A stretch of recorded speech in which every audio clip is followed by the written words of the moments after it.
Hey everybody, welcome to another episode of 60 Formula. Hope you are doing well today. Can I get a paw, buddy? Can I get a paw? That's a good boy saying hi to everybody at home. Happy Friday to you. Hope you guys are having a fantastic Friday. The whole crew is just hanging out in the pup room. We're chilling like a villain on penicillin. So a whole bunch of you getting Siberian Huskies for Christmas and the holidays. Congratulations. Today we're going to be teaching you a really fun activity you could be doing with your Siberian Husky, especially if you are interested in exercising them on the regular. But you need to take a lot of precaution when doing this exercise. You have to know what you're doing. So this is what this video is for, setting you up, pointing you in the right direction, just in case you want to learn how to skateboard with your Siberian Husky. Yes, today we're gonna learn all the safety stuff, all the essentials on how to skateboard with your Siberian Husky. I'm talking your Husky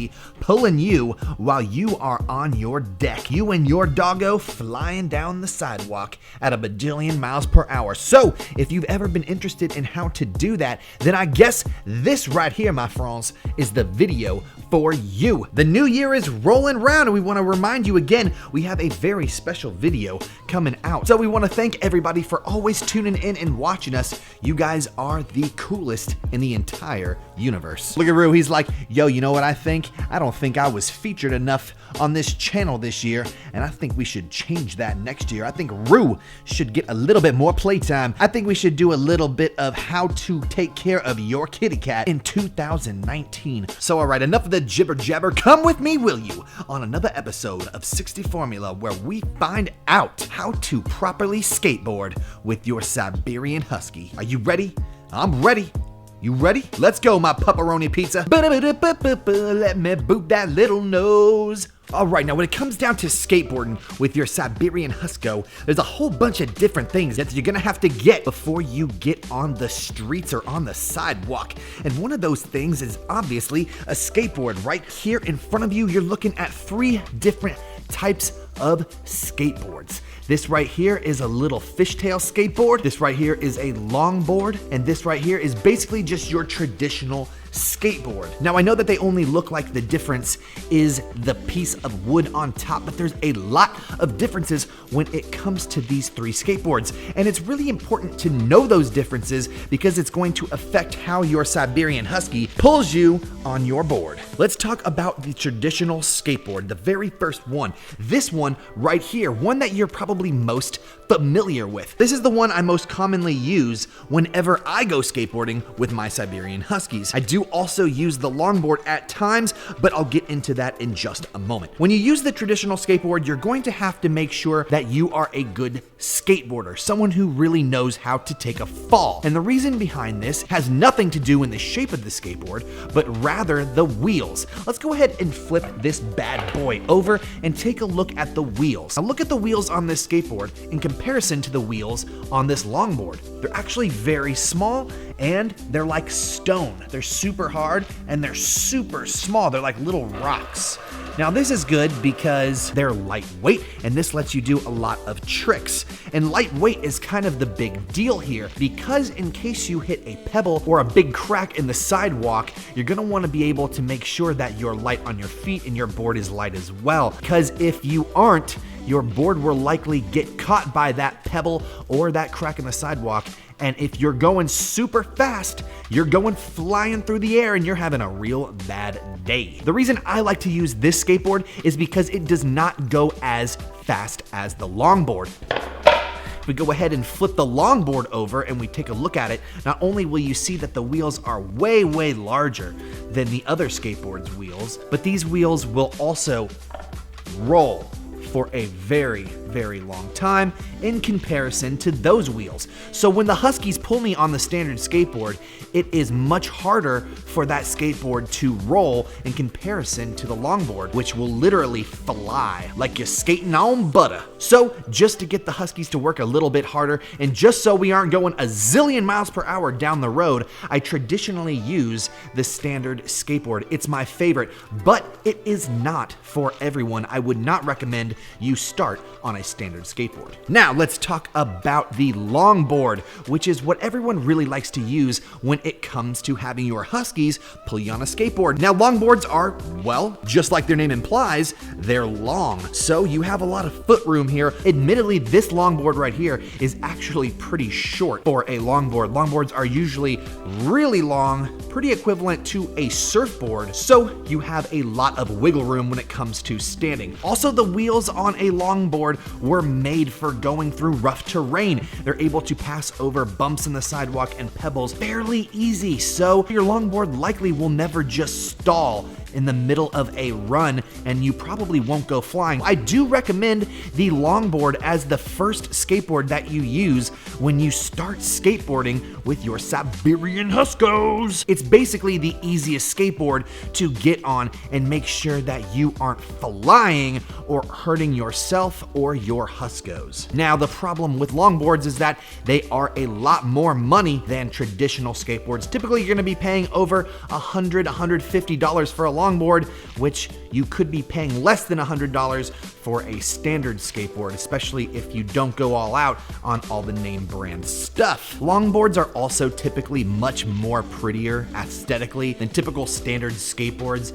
They just have really pretty designs, and although this doesn't look like it has grip tape on it, it definitely does have grip tape. It's just clear. So they're really cool skateboards. They look really awesome, but they also handle differently, much differently than a standard skateboard. See, standard skateboards are typically rigid, stiff, not a lot of room for maneuverability, and that's what I'm really used to. This is what I grew up skateboarding on. But when it comes to longboards, they have a lot of maneuverability. They're really loose on the trucks. You're able to shred a lot easier, and this gives you a lot of wiggle room when it comes to mistakes. This is why I basically recommend this as the starter skateboard when it comes to having your Huskies pull you on a board. Now we're gonna jump on them here in just 1 minute, and we're gonna talk about how they feel, how they move, how they work. But I wanna go over this very last skateboard right here with you, which I call the Fishtail skateboard. This is basically just a mini version of the longboard. It does handle way differently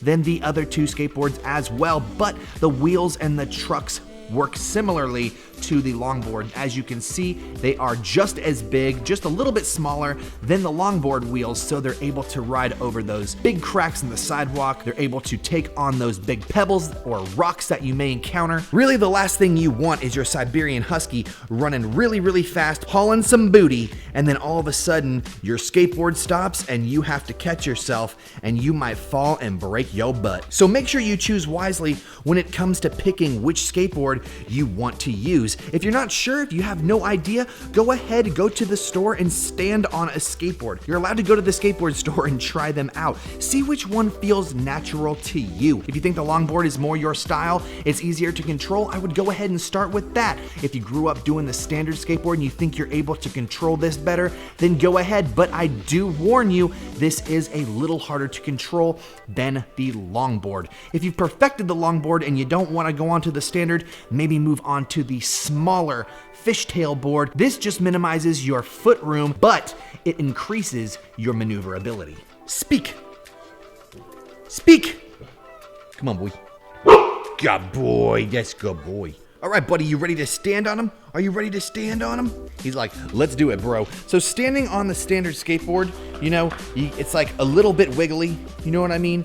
It's slippery. If you haven't ever stood on one of these, you need to be really careful because it's easy to just slip out right from underneath you. You know what I'm talking about? So be very careful. If you're not used to one of these skateboards, like I said, I definitely don't recommend you start on it. It doesn't bend. It does have a little bit of, you know, wiggle to the trucks, which means it can go back and forth pretty well. So you can turn okay on this, not the best in the world. Stepping on the longboard, it is a little slippery, but since I have way more room for my feet, I feel like I have more control in comparison to the traditional skateboard. See, the traditional skateboard has lips. The end of the skateboard basically goes up, and this is so that you can do tricks like jumping and hopping with your skateboard. The longboard doesn't have those lips, so it gives you extra foot room to maneuver yourself around. The trucks are very, very loose, so I'm moving back and forth very, very easy. And when you see when I position myself forward and backward, the trucks actually change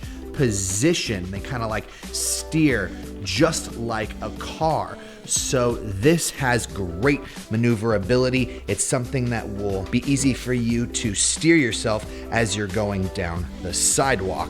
And as for the little one, oh my gosh, I'm not accustomed to these. They're really hard. It does have a back lip so that you can pop up a little bit. It is much smaller, so it has much less foot room, but it does maneuver very, very well. This is for someone who's clearly perfected a longboard, and I have not done that yet, my friends. Alrighty, so we just talked about all the different types of skateboards that you can get when it comes to having your Husky pull you on one. So what's the next step? Tell me, 60, what do I do? Well, I am glad you asked. You're probably like, shouldn't I just grab a leash and a collar and head out the door? No, sirree, Bob. You need to make sure you have the right kind of leash and collar. Don't put a collar around your Husky's neck. That's the worst thing you can do, because if a Husky's pulling you with their neck, you're really going to damage their throat. So what can you use? Glad you asked. Follow me and I'm gonna show you right now. So right here is the thing that I recommend. This is called a dog harness. It basically looks like this. This pad part goes on your dog's belly. This goes around their neck, and then this part goes underneath their legs. So basically it holds onto your dog's body instead of their neck. Now, why is this better? It's better because this harness allows your Husky to pull you on the skateboard from their shoulders rather than their neck, which is very, very unhealthy. It could do crazy damage. If you're gonna do this activity, you need to absolutely make sure you get a harness, and I always recommend Kong harnesses. I've never had a problem with them. They've always been super awesome. Never had the pups slip out of one. I hear a lot of people saying that they have a lot of problems with their Husky slipping out of a harness. A, I've never had that problem with a Kong harness, and B, you need to make sure that you are putting the harness on your Husky pretty snug. You don't want to crush their body or make it really uncomfortable, but you want to make sure that the harness is on to where you only can fit one finger between the harness and your dog's actual skin. Huskies are really small when you take away all the hair that they have, so you need to make sure that you account for that. Now, next up, we're talking about leashes. Now, the leash that I use is a flexi leash. A lot of people are against this. They're like, don't use the leashes that retract. This is a retractable leash, the kind of leash that just pulls out on a cord. A, you need to be able to effectively communicate and skateboard with your dog before you use one of these, but you can totally do it. They're totally doable. You just need to make sure that you're managing the distance very, very well between you and your dog when they're pulling you. There is a lock mechanism that I very, very regularly use. If you push this button right here, it will basically lock your leash into place to where you can't pull it out any longer. But I do like a leash that changes distances, so the flexi is a good choice for me. However, there are leashes that have kind of a bungee cord effect going on, and you can get these on Amazon. I will post them in the description below so that you can check them out. What these do is they encourage your dog not to go very far from you, to stay only one certain distance away, and you should really start with those leashes. Want a treat? You want a treat? Yeah, you want a treat? Can you speak?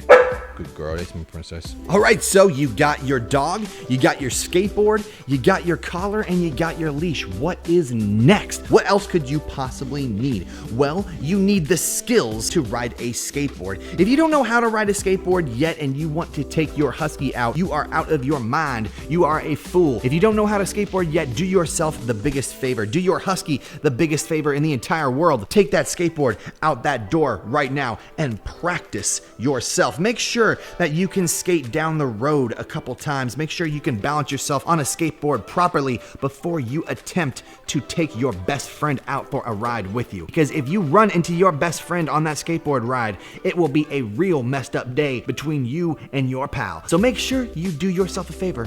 Practice makes perfect. You know what I'm saying? And with that said, here is my advice to you. If you want to teach your Siberian Husky how to pull you on a skateboard, this is what you are going to have to do. Get yourself a friend, any friend in the whole wide world, call them up on the telephone and ask them to please come over. What you are going to do is you're going to take your skateboard, you're going to get on it, and you are going to grab your doggo. You're going to walk outside onto the pavement, onto the road, or onto the sidewalk, whatever you got. And you're going to ask your friend to walk about 50 feet down the road. You're going to give him a treat. And you're gonna say, hey, In the next 10 seconds, I want you to call my dog, go crazy, make high-pitched noises, say treat, and make sure that they run towards you. And then when your friend goes crazy, let your dog pull you on your skateboard that 50 feet. Give it a test, see what happens. Your dog is almost always going to want to run to someone else that they're far away from. So if you do have a friend, this is a good way that you can teach your dog to get into the swing of pulling you on a skateboard in case they are nervous or shy. Once they know the skateboard isn't a monster and that all you're doing is getting pulled by them, they're gonna be able to do it regularly. Go ahead and create your command words for teaching your Husky to stop, to go, to take a left, to take a right. There is on by, there is mush. You can say whatever you want. The words are up to you. Basically, the words we use are let's go, and I say left, and I say right, and I say stop. And since I've said that since the beginning of time, my Huskies completely understand those commands. You can choose whatever words you want, but make sure that you practice them regularly. When you're skating with your Siberian Husky and you want them to stop, make sure you say stop every single time you want to slow down. Whenever you take a right, make sure you shout the word right so that your Husky knows what direction they are going in. Eventually, with practice, remember, I always say it, with practice and patience, your Siberian Husky is going to become the perfect master at whatever craft you are trying to teach him, my friend. So I hope this video was helpful for you guys. I hope it answered some questions you might have. We like to go skateboarding with the Huskies all the time. It's one of our favorite activities to do, and if you do it safely, I know that you will enjoy it too. If you guys have any questions, comments, or concerns, be sure to leave it down below. Please hit that like button, hang out with us, hit up our Facebook, our Patreon, our Instagram, all linked below in the description. And guess what, guys? We will see you next time with another episode of Yup, Whatever We Make. Peace! You ready to go, bud? You ready to go? Let's go.